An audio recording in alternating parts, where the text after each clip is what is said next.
Sir ஒருத்தன் இங்கேருந்து தவம் பண்ண ஆரம்பிச்சுட்டான். எங்கள் ஊரில் நடந்ததுங்க இது.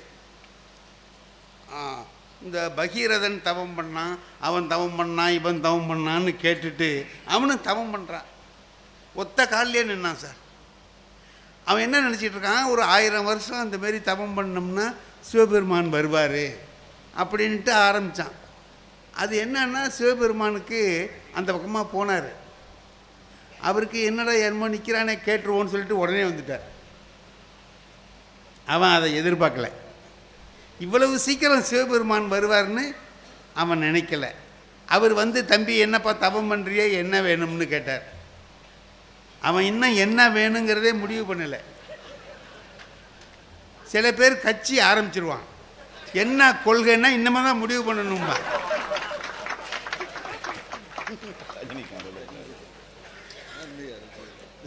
ஏன் என்ன அது கொள்கை இல்லாமல் எப்படி ஆரம்பிச்சிங்கன்னா, இல்லை அது போகிற போக்கை பார்த்து அப்படியே முடிவு பண்ணிக்க வேண்டியதுதான். அது மாதிரி இவன் ஒத்த காலில் நிற்கிறான். சிவபெருமான் வந்து என்ன வேணும்னு கேட்குறாரு. என்ன வேணும்னு சொல்ல தெரியல. என்னப்பா நீ பாட்டுக்கு நிற்கிறியா, என்ன விஷயம்னார். இன்னும் நான் முடிவு பண்ணலைங்களே, நீங்கள் ஏன் இவ்வளோ அவசரமாக வந்தீங்க அப்படின்னா. இல்லைப்பா நீ ஒத்த காலில் நிற்கிறியே கஷ்டமாக இருக்கு. இல்லை பகீரதன்லாம் 1000 வருஷம் இருந்தான், 2000 வருஷம் இருந்தான்னு எல்லாத்துலேயும் எழுதியிருக்கேன். அதில் எழுதியிருக்கு இப்போலாம் நிற்க மாட்டீங்கப்பா, இடையிலேயே விட்டுட்டிங்கன்னா எனக்கு தானே கஷ்டம். அதான் நான் அப்படியே போகிற போது உன்னை பார்த்தேன், வந்துட்டேன். அடுத்த ரவுண்டு வர்றதுக்கு ரொம்ப நாள் ஆகும். இப்போ உனக்கு என்ன வேணும்னு கேளு. நான் ஒன்றும் தெரியலைங்களே, இன்னும் முடிவு பண்ணலேன்ட்டான். சிவபெருமான் பார்த்தாரு, இதுக்காக வேண்டி இன்னொரு தடவை வர முடியாதுப்பா, நான் உனக்கு ஒரு சான்ஸ் தரேன். 3 தேங்காய் இருக்கு, இதை வச்சுக்கோ. உனக்கு எப்போ என்ன வேணுமோ ஒரு தேங்காயை உருட்டு, நீ கேட்குறது கிடைக்கும்.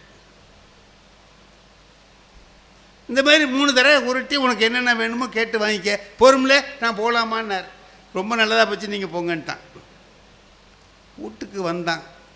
வந்தவர் சிவபெருமான் தானா?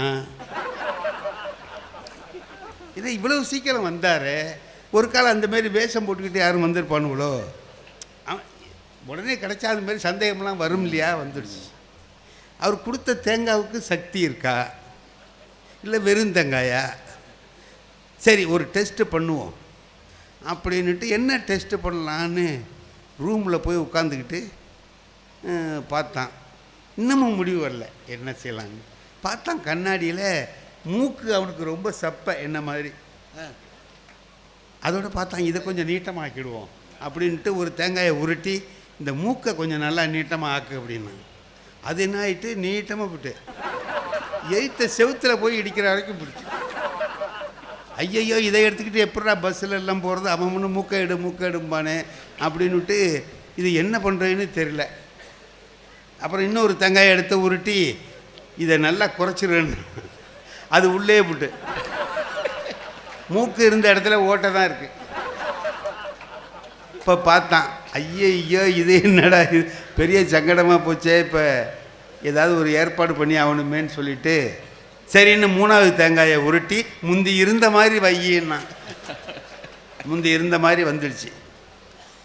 இந்த பாருங்க, ஒரு மனித குலத்தின் மீது அன்பு இருந்தால் அவன் என்ன செஞ்சிருப்பான்?